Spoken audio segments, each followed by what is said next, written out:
এই গুনার কারণে রহমতের বৃষ্টি বন্ধ হয়ে যাবে। রহমতের বৃষ্টি কোন বৃষ্টিকে বলা হয়? যেই বৃষ্টির কারণে ফসলের ভালো হয়, ফসল উন্নতি হয়, যে বৃষ্টির কারণে মানুষ উপকৃত হয়, সেটাকে বলা হয় রহমতের বৃষ্টি। এই রহমতের বৃষ্টি গুনার কারণে আল্লাহ রাব্বুল আলামিন যে দেশের মধ্যে ওজনে কম দেওয়া হবে, সেই দেশের মধ্যে আল্লাহ রাব্বুল আলামিন রহমতের বৃষ্টি দিবেন না। কেন দেয়? আল্লাহ রাসূল সাল্লাল্লাহু আলাইহি ওয়াসাল্লাম বলেন, ওই সমাজের মধ্যে যদি হাঁসগুলা পানির কারণে, পানির অভাবে হাঁসের কষ্ট হবে, সাপ ব্যাঙের কষ্ট হবে, জলহস্তির কষ্ট হবে, তাদের কষ্টের কারণে আল্লাহ রাব্বুল আলামিন এই হাইওয়ান জানোয়ারের কারণে বৃষ্টি দেন। মানুষের গুনার কারণে আল্লাহ রাব্বুল আলামিন বৃষ্টি দিতে চান না। একমাত্র কারণ হলো যারা হাইওয়ান জানোয়ার আছে, যাদের পানির প্রয়োজন, আল্লাহ রাব্বুল আলামিন তাদের উসিলায় দুনিয়াতে বৃষ্টি নাযিল করেন। তাহলে গুনাহগারদের কারণে আল্লাহ রাব্বুল আলামিন বৃষ্টি দেন না। যখন স্কুলে পড়তাম, সম্ভবত 4 অথবা 5 ক্লাসে, একটা গল্প ছিল সভ্য এবং অসভ্য একটা দেশ। সভ্য এবং অসভ্য। এখন তো গল্প, আগের যে গল্পগুলা ছিল, এই গল্পের মধ্যে মানুষের শিক্ষণীয় কিছু বিষয় ছিল, মানুষ শিক্ষা গ্রহণ করতে পারতো। আর এখন নাস্তিক মুরতাদরা শিক্ষা ব্যবস্থাটাকে এমন ভাবে করছে, ধর্ম, ইসলাম ধর্মের বইয়ের ভিতরেও দেব দেবীদের ছবি ঢুকানোর ষড়যন্ত্র করতেছে। এই তাদের আগের গল্পগুলো কত সুন্দর ছিল। এই সভ্য এবং অসভ্য একটা দেশ, এক দেশের বিচার ব্যবস্থা অসভ্য, দেশের মানুষ জালেম, দেশের সরকারও জালেম। আরেক দেশ সভ্য, এই দেশের সরকারও সভ্য, এই দেশের বিচার মোতাবেক সভ্য, খুব সুন্দর বিচার করে। এখন অসভ্য দেশের লোক সভ্য দেশে গেছে সফর করার জন্য। আমরা যেহেতু অসভ্য, এই দেশের এত সুনাম, এত সুন্দর করে বিচার করে, কিছুদিন ওদের দেশে সফর করে আসি, ওদের বিচার ব্যবস্থা কেমন, ওদের দেশের মানুষের এত আখলাক কেমন, একটু সফর করে আসি, তাদের কাছ থেকে কিছু আদব কায়দা শিখবো। এই দেশের সরকার যখন ওই সভ্য দেশে গেল, সভ্য দেশে গিয়া দেখে কোনো বিচার কার্য, কোনো বিচার আসে না, মামলা আসে না।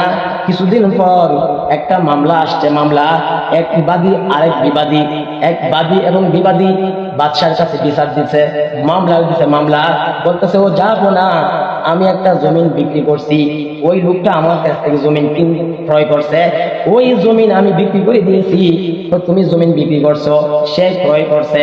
এখন সমস্যাটা কি? সমস্যা হলো আমি যে জমিন বিক্রি করছি, সে এখন চাষাবাদ করবে। চাষাবাদ করার যখন সে চাষাবাদ করতেছে, তখন দেখি মাটি কুড়িয়া এটার ভিতরে একটা সোনার কলসি পাওয়া গেছে। এখন কি হয়েছে? আমি তো জমিন বিক্রি করে দিয়েছি, এখন এটার ভিতরে সোনা আছে নাকি মুক্তা আছে এটা আমার দেখার বিষয় না, কারণ আমি জমিন বিক্রি করে দিছি, এটার ভিতরে যা আছে এটা থাক। আর যে ক্রয় করছে সে বলতেছে, না না, আমি তো সোনার কলসি ক্রয় করি নাই, আমি তো জমি ক্রয় করেছি, তোমার সোনার কলসি ফেরত নাও। কেমন সভ্য দেশ আমি বুঝতে পারি। আর আমাদের দেশে জমি যদি বিক্রি করে দেয়, কোনো আইনের ফেসে যদি জমিন আগে তাহলে না থাকে, পরে এটা ফাঁসায় যায়, তোর কাছে বিক্রি করি নাই, কারণ দলিল আমার কাছে আছে। এরকম অসভ্য আমরা, তাহলে আমাদের গজব আসবে না কেন? এই অসভ্য এবং অসভ্য এই দেশের মধ্যে যখন এরকম বিচার নিয়ে আসছে, এই অসভ্য দেশের বাদশাহ দেখতেছে সভ্য দেশের বাদশাহ এটা কিভাবে ফাইসালা দেয়, কিভাবে বিচার করে। তারা কোনোভাবে মানতেছে না। সে বলছে, আমি জমি বিক্রি করে দিছি, এটার ভিতরে যা আছে এই সম্পত্তি তার, যে ক্রয় করছে তার।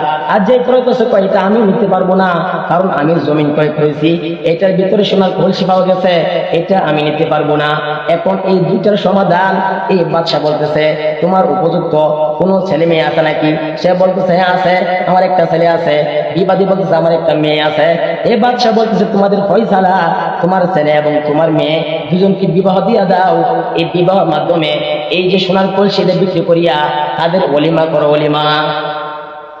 সুন্দর বিচার করে দিচ্ছেন, দুজনের বিয়ের কাজের মধ্যে খরচ করো, তাহলে বিচার সুন্দর হয়েছে। এবং অসভ্য দেশের বাদশাহ বলতেছেন, ও জাহাপনা, আপনাদের দেশ এত সভ্য, আপনাদের বিচার ব্যবস্থা এত সভ্য, তার কারণেই এই দেশের এত সুনাম। আজকে যে এই বিচার হয়েছে, এটা যদি আমাদের দেশে হইতো, যে স্বর্ণের কলস পাইতো, যার কাছ থেকে জমি ক্রয় করছে তার কাছে গিয়ে বলতো না যে আমি এটা পাইছি। আর যদি তারা গোপন ভাবে এটা দখল করতো, বাজার যখন বিক্রি করতো, আমার প্রশাসনের লোকেরা ধরতে, এত সোনা দানা কোথায় পাইছ, এটা সরকারি কোষাগারে এটা জমা হয়ে যাইতো, সরকার এটা বাজেয়াপ্ত করতো। এই জন্যই আমাদের দেশে শান্তি নাই, অসভ্য। তখন এই সভ্য দেশের বাচ্চা বলতেছে, আপনারা এরকম ভাবে বিচার করেন নাকি?